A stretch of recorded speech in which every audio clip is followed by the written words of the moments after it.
As I said, indeed, it was, I didn't say that there was a need for guns, but I just put it in the context that it was echoing something that was said by the chairperson of the African Union, because it's important to underline that this assessment is not just done by the High Representative on the EU side, but also actually it came from the African Union. So that's to clarify. As to the means, he makes reference to the European Peace Facility, and this is being discussed in the context of the future financial framework. So at this point, let's first to try to manage to finalize the instrument, and once in place, once funded, hopefully adequately, we will be able to discuss what kind of equipment that will be actually needed and requested by all partners. Thank you very much. Are there any questions for Virginie today?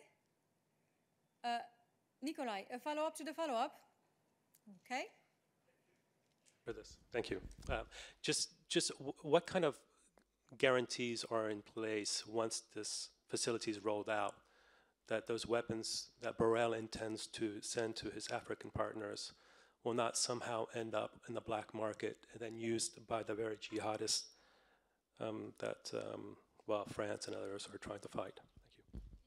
I do not believe that it would be appropriate for Virginie to further elaborate on this. She put in context what HRVP Borrell said in relation to that, just for you to understand what he meant in relation to the support that would be necessary for the EU to provide to our African partners. He also made reference to an instrument which is under discussion in the framework of the next multi-annual budget. We do not have such an instrument operational or such a facility operational at this stage.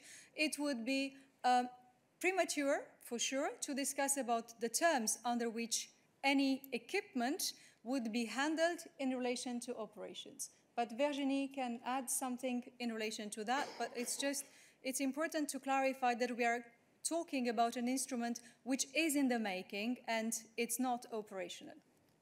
Yes, absolutely. It needs to be finalized, but I would like still to clarify that as you raise an important debate, that we have also take that into account when making the proposal. So the European Peace Facility has been designed to address certain gaps in the assistance, including the provision of equipments that are needed to address the challenges that we face. The type of equipment, as I said, will be decided on a case-by-case basis by member states and on the basis of the request of the partners countries. But any kind of support to partner will have to be subject to strict control. That's very clear. It will have to take place in full conformity with democratic and human rights standards, as well as with wider peace and security objectives as set out in the treaties. So there will be, of course, a framework to address the concerns that you raise. Thank you. Georgi, on this. Same issue, but maybe it's for you, Dana. I cannot remember, but I know that the European Union is not paying for weapons.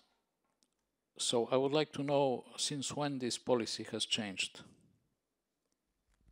So I don't think that we are talking about any policy change. Our discussion here focused on the peace facility, which is an instrument that was proposed part of the multi-annual budget and which is under discussion part of those interinstitutional negotiations about the MFF. So I'm not aware of any policy change that you are referring to, but I let Virginie. A point of clarification maybe. The European Peace Facility has been proposed as an off-EU budget instrument. So there is no change in policy because this instrument would be of EU budgets. It's very clear that the EU budget cannot finance such expenditures with this type of military implications. This hasn't changed. This is in the treaties. So there is no change. That is actually why this instrument, this European Peace Facility, has been proposed as an off-budget proposal. In connection with the MFF. Anything else for Virginie?